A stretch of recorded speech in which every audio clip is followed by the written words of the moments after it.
A one-day-old infant was recently abducted from a Quebec hospital. The child was returned safely to her parents in a matter of hours, but the situation raises questions about how hospitals can protect themselves and their patients from a similar scenario occurring. I recently spoke to Martin Green of the International Association for Healthcare Security and Safety about the preventative measures hospitals can take.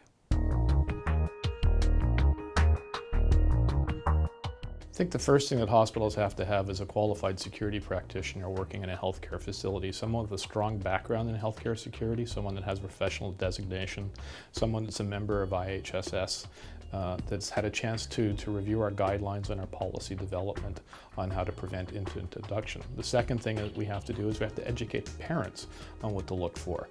And the thing that we should be doing with educating the parents is do it right from the very beginning, right from the prenatal classes. The time to educate a parent on security in an infant setting is not when they're having the baby, it's prior to that. Teaching them that they have to watch out for certain things and ensure that only those people that have the proper credentials and identification, as have been demonstrated to them by the facility, are using or are coming in contact with their infant.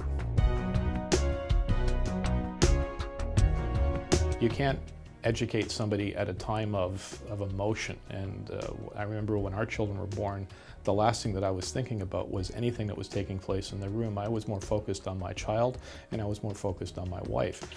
If a nurse was telling me to do something, I wasn't paying attention. So that needs to be done right from the very beginning, right in the prenatal classes.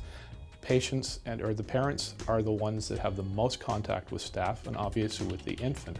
Therefore, they have to know ahead of time what the policies and procedures are, what the ID card should look like, and that everyone must have an ID card, and don't be afraid to ask to see the ID card and refuse to pass the baby over, pass the infant over to the person unless they see that. It's their right and it's their child, and they have an obligation to assist in protecting the infant just as much as the facility does.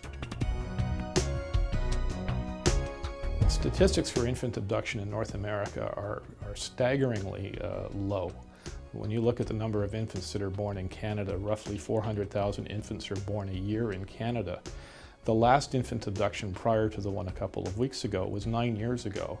And in all of Canada, there have only been 9 infant abductions since 1991. So in the 23 years that that they've been keeping statistics on this, in 23 years, there have only been 9 infant abductions. Of those 9, 3 of them were by the parents involved in a custody situation.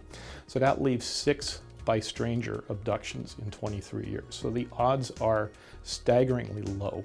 However, because we know that the possibility exists that it can happen, we do have to have our due diligence, and we do have to make sure that we have adequate policies and procedures, and if possible, technology in place to ensure that our risk has been mitigated and reduced.